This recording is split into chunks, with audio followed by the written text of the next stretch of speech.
नमस्कार दोस्तों, कैसे हैं आप सभी लोग। आई होप के सब लोग अच्छे ही होंगे। आज हम देखेंगे 20 PYQs जो कि क्लास 28 में है। ठीक है, चलिए चलते हैं सीधे क्वेश्चंस की तरफ। देखिए, फर्स्ट क्वेश्चन है, वो सॉरी 74 क्वेश्चन है। बुलंद दरवाजा किस स्थान के महल का मुख्य प्रवेश द्वार है?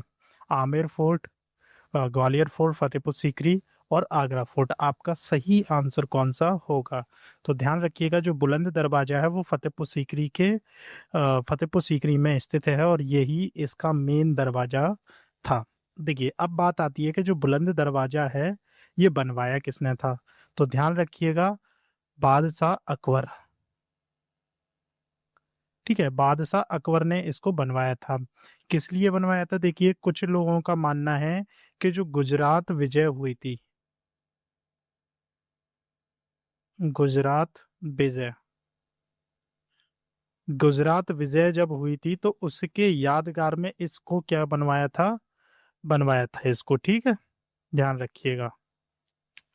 अकॉर्डिंग टू कुछ लोग, ठीक है, कुछ लोगों का मानना है, जो इतिहासकार थे उनका मानना है कि भैया जो गुजरात जो इन्वेजन हुआ था उसमें गुजरात से विजय पाली थी, उसके बाद में इसको हुआ था। लेकिन एक है आपके पर्सी, पर्सी ब्राउन नाम के व्यक्ति, जिन्होंने क्या बोला था कि दक्षिण विजय, मतलब जो दक्षिण विजय थी 1601 के समथिंग की बात है कि उस टाइम पर ये लड़ाई लड़ी गई थी तो उसमें ये जीते थे, तब इसको बनवाया था, उसके उपलक्ष्य में बनवाया था। ये दोनों मत अपनी जगह पर, लेकिन जो बात है यानी कि ये फतेहपुर सीकरी में है स्थित है, बस इतना तो पता है। चलिए नेक्स्ट क्वेश्चन की ओर चलते हैं।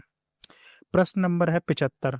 अकबर द्वारा लड़ी गई निम्नलिखित लड़ाइयों में से कौन सी लड़ाई की तुलना में नवीनतम है? यानी कि सबसे पहली लड़ाई, मतलब जो नई लड़ाई है उसकी बात कर रहे हैं। देखो, पहली बात है बैटल ऑफ थानेश्वर। थानेश्वर का लड़ाई, थानेश्वर की लड़ाई जो भी है वो कब हुई थी? देखिए, पहली बात, थानेश्वर की जो लड़ाई हुई थी वो 1567 ईस्वी में हुई थी। कौन सी? 1567 में। अब बात करते हैं second battle of Panipat. Panipat की जो दूसरी लड़ाई हुई थी वो हुई थी आपकी 1556 में। ठीक है, फिर आ जाती है बैटल ऑफ तुर्कारोई। तुर्कारोई का जो बैटल हुआ था वो कब हुआ था? तुर्कारोई का जो बैटल हुआ था वो कब हुआ था? 1575, उस 1575 में। ठीक है, अब बात आ जाती है आपकी हल्दी घाटी का। जो हल्दी घाटी है वो हुई थी आपकी 1576 ईस्वी में। तो ध्यान रखिएगा, सबसे जो नियरेस्ट है आपकी वही है, तो D is the right answer, यानी कि बैटल ऑफ तो हल्दी घाटी युद्ध जो है वो आपका सही आंसर हो जाएगा। चलिए नेक्स्ट। 76, तुर्काराई की लड़ाई कब लड़ी गई थी? अभी थोड़ी देर पहले मैंने बताया है। अभी जो तुर्काराई की जो लड़ाई हुई थी कब हुई थी? 75 में। 1575 इज द राइट आंसर। चलिए नेक्स्ट।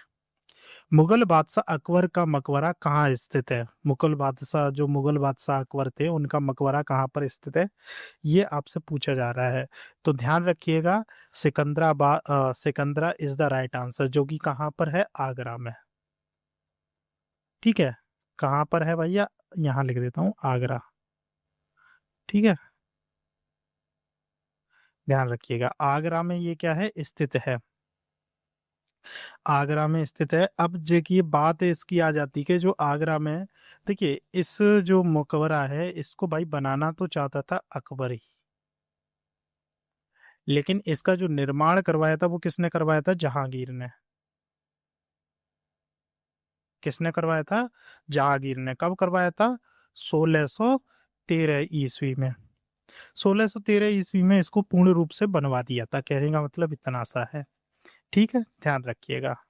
चलिए, हाँ एक बात और है, इसमें क्या है, गुम्बद नहीं है। जो भी ये बनवाया है ना, जो सिकंदराबाद का, जो ये जो सिकंदरा का जो आपका मकबरा है, ये जो सिकंदर टॉम के नाम से, इस वो गुम्बद विहीन है, मतलब इसमें गुम्बद नहीं है, इसी वजह से ये अच्छा भी लगता है। चलिए ठीक है।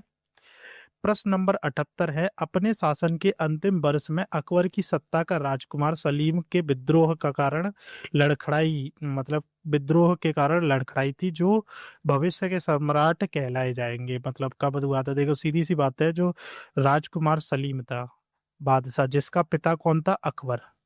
अकबर का बेटा था सलीम।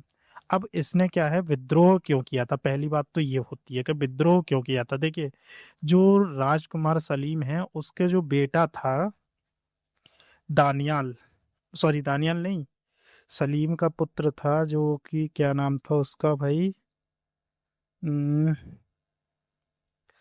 कहने का मतलब ये है जो अकबर ने सलीम के बेटे को क्या कर लिया था, अपना उत्तराधिकारी क्या कर दिया था। हाँ सॉरी, खुसरो नाम था उसका। खुसरो को क्या कर दिया था भाई, अपना उत्तराधिकारी कारी घोषित कर दिया था।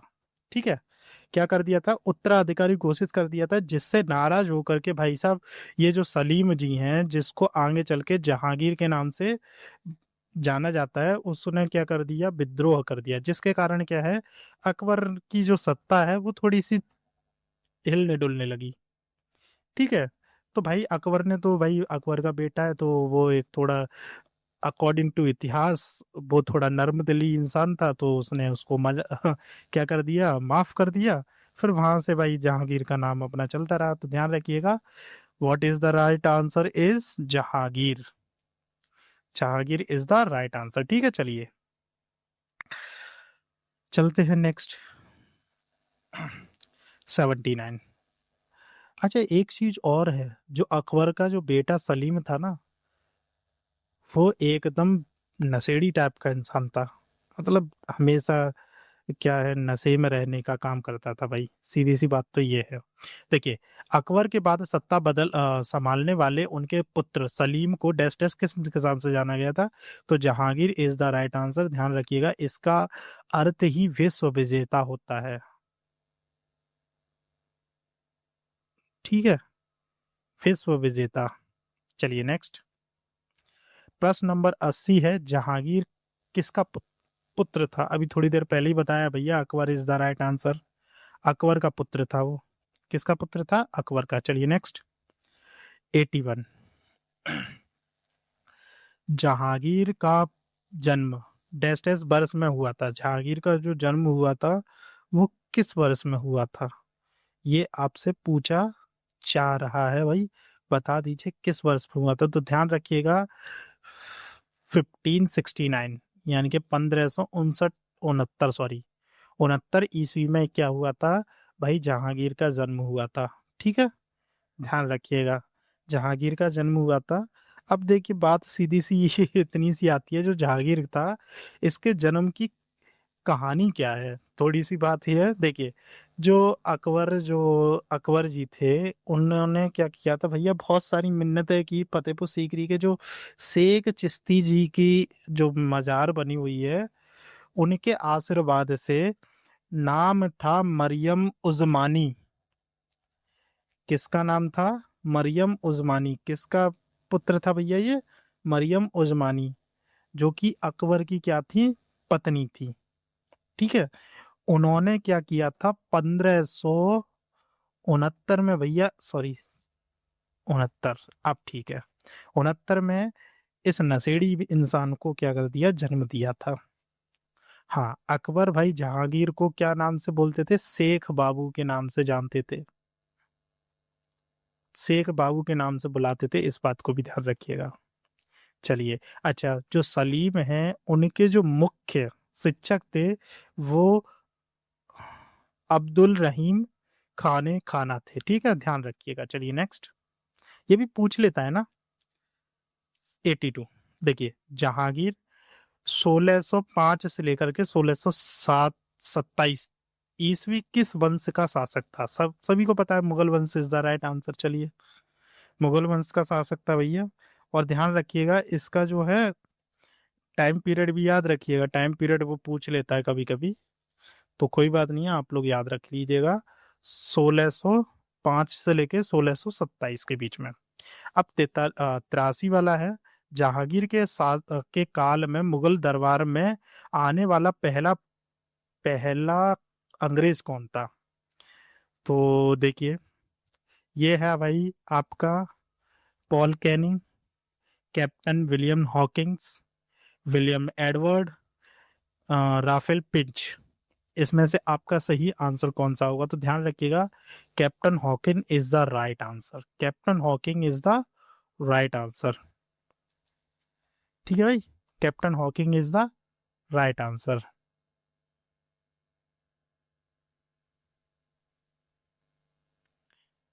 देखिए, अब ये कैप्टन हॉकिंग भैया आए तो थे 3 साल के लिए। 3 साल तक मतलब देखो आए थे तो ये राजदूत बन के, लेकिन 3 साल तक जहांगीर के दरबार में नौकर बन के रह गए। समझ रहे हो ना? उन्होंने नौकरी करी। तो कहने का मतलब ये है, जहांगीर के टाइम पर भैया अंग्रेज भी हमारे यहाँ पर नौकरी करने आ रहे थे। चलो वो ठीक है, वो छोड़िए। देखिए इसको क्या है, जेम्स फर्स्ट ने भेजा था। जेम्स फर्स्ट जो था, इसने ही क्या किया था, अपना राजदूत बना करके कहाँ भेजा था भैया? जहांगीर के राज दरबार में भेज दिया था। ठीक है। और ये 3 साल तक भैया यहाँ पर रहा था। ठीक है, दरबार में 3 साल तक रहा था। इसने वहां पर देखा भाई कैसे क्या क्या रहता है।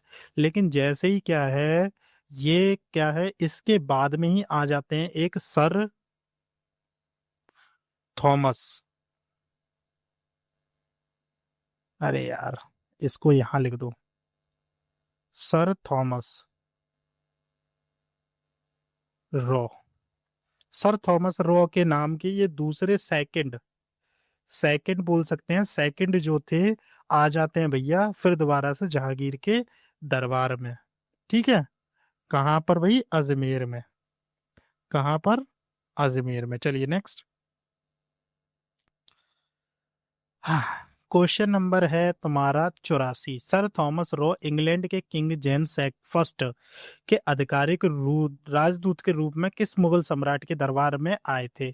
सभी को पता है, अभी थोड़ी देर पहले ही मैंने बताया है, option D is the right answer. Option D is the right answer. देखिए जहांगीर जो है उसके शासनकाल में ही ये आए थे। देखिए सर थॉमस रॉ जो इंग्लैंड के किंग जेम्स फर्स्ट के क्या थे, आधिकारिक रूप से एक क्या थे, राजदूत थे। ठीक है ना?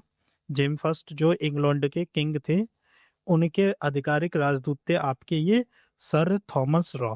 अच्छा, इससे पहले जो भेजे थे वो थे आपके कैप्टन हॉकिंग, विलियम हॉकिंग। ठीक है, जो 1608 से लेकर के 1611 तक भैया हमारे भारत में रहे थे। और यहाँ पर मतलब ये जो शाह सॉरी जहांगीर हैं उनके टाइम पर रहे थे ये लोग। ठीक है, ध्यान रखिएगा। अब सीधी सी बात ये आ जाती है कि सर सोमन जो क्या नाम है, सर थॉमस जो रॉ है, वो 1616 ईस्वी में क्या आते हैं, अजमेर आ जाते हैं। ठीक है ना? अजमेर में ही क्या है भैया, शाहजहां बैठे हुए थे, उनके उसमें जा करके बैठ जाते हैं गोदी में, कहने का मतलब ये है। चलिए नेक्स्ट। 85 है, 85 वाला है। सर थॉमस रॉ इंग्लैंड के राजा के राजदूत मुगल रूप के शासक में डेस्टेस दरबार में दौरा किया था। किसके दौरा किया था? अभी थोड़ी देर पहले ही बताया है, जहांगीर के यहाँ आए थे भैया। ठीक है, ध्यान रखिएगा। इतनी बात समझ में आ गई? चलिए नेक्स्ट।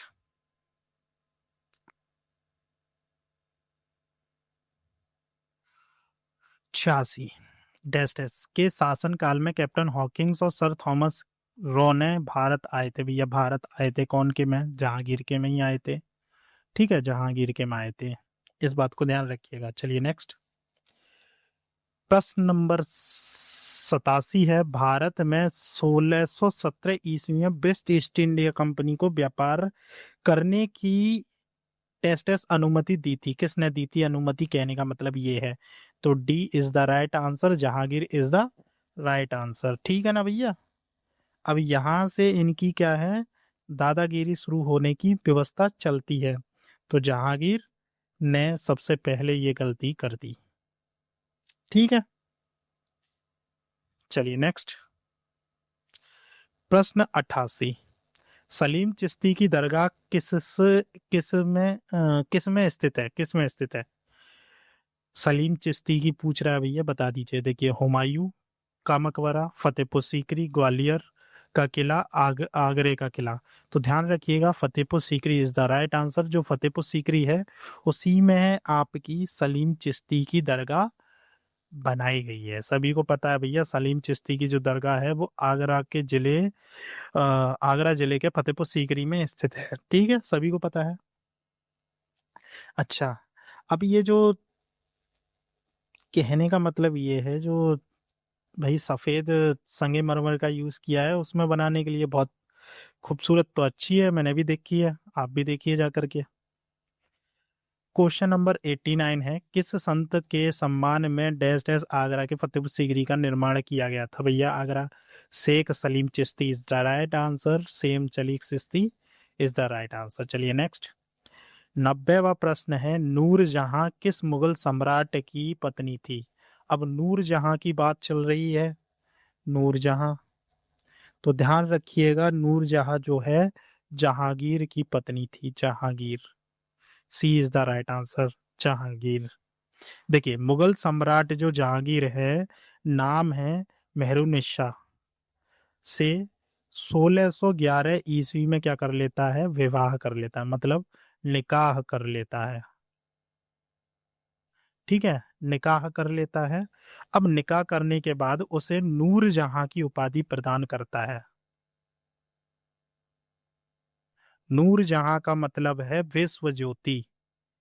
क्या मतलब है? विश्व ज्योति, इसको भी याद रखिएगा।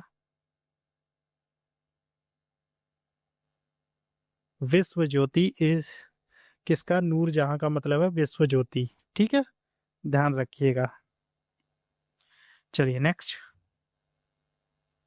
प्रश्न नंबर है 19, मेहरुनिशा जिसे नूर जहां के नाम से जाना जाता है, डैश की पत्नी थी? अभी थोड़ी देर पहले बताया, Shahjahan is the right answer, D is the right answer. भाई सभी को पता है, मैंने अभी थोड़ी देर पहले ही आपको लोगों को बताया है। चलिए नेक्स्ट, 92 वाला है, डैश ने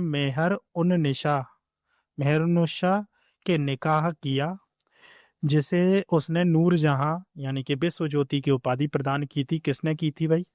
सभी को पता है, Jahangir is the right answer, Jahangir is the right answer. तो जहांगीर ने क्या किया था भैया? इसको ये उपाधि दी थी। ठीक है, आई होप कि आप लोगों के समझ में आया होगा, और ये इस वीडियो का लास्ट क्वेश्चन है।